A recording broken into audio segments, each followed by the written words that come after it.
Hello, everyone. Calvin Battles here again from Jackson District Library. Today we have Mark Stanley from Southeastern Dispute Resolution, and he is going to talk about eviction and diversion. One of the questions I had written down, because I was under the impression, at least for some period of time, that landlords were not legally allowed to evict their tenants. Yeah. How did that change? When did that change? And what's the process now? Yeah, so there was a moratorium through December 31st, but they could still file, and then they could go through the pretrial process and still get their money.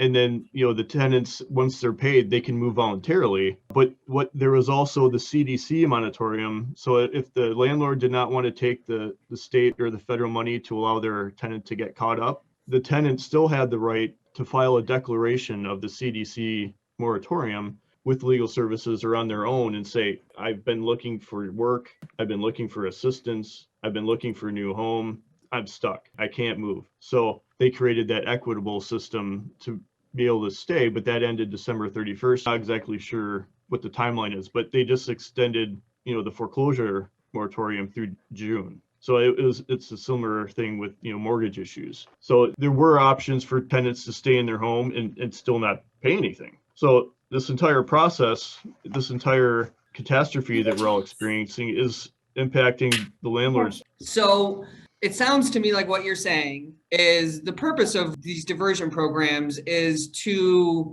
hopefully keep them in their house, but at least keep them from getting bad credit as a result of being evicted, but also getting the landlord paid. So we're trying to create some equity in the system. So even before the pandemic, what the eviction diversion process was designed to do was creating another tool to keep the evictions off a tenant's record, especially if you have a housing voucher or you're in some kind of subsidized unit. You're getting a settlement and your case is being dismissed and it's not going on your permanent housing record. It's trying to limit that impact, because if you get an eviction and you're on a voucher or in Section 8, you can lose your voucher.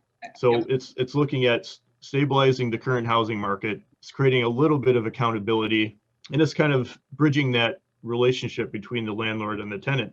Because a lot of times the landlords don't know who their tenants are, and they've never spoke. Because they're using a management company or something, and so it gives everybody a chance to make an educated choice, and that's really what one of the goals we're trying to create. So how has the eviction process or the diversion program, or the combination of the two of them, how have they changed in the light of what's happening with the pandemic?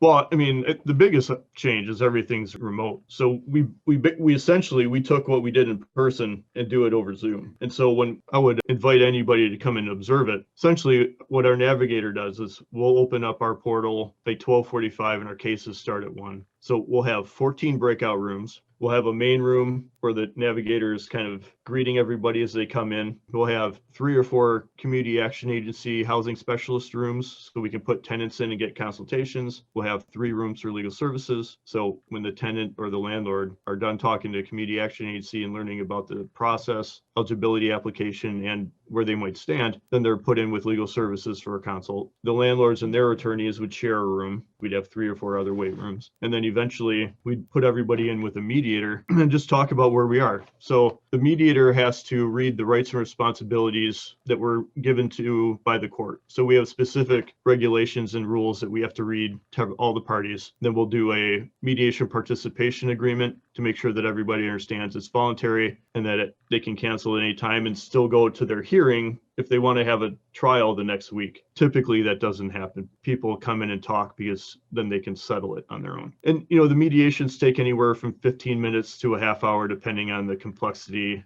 or how much people want to share. Some cases we've had issues go 2 hours.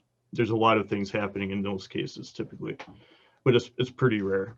And then once the paperwork's completed, if legal services signs off for a tenant and then the landlord is represented by an attorney, they can sign off. We gather up all the paperwork and our case notes, send them to the district court, and they either get those files ready for the next week's hearing or they dismiss them based on the paperwork we offer them. It's very effective. We worked diligently making this process in June and July. We practiced it for 2 weeks in August, and then boom, we just started doing it. It's pretty smooth.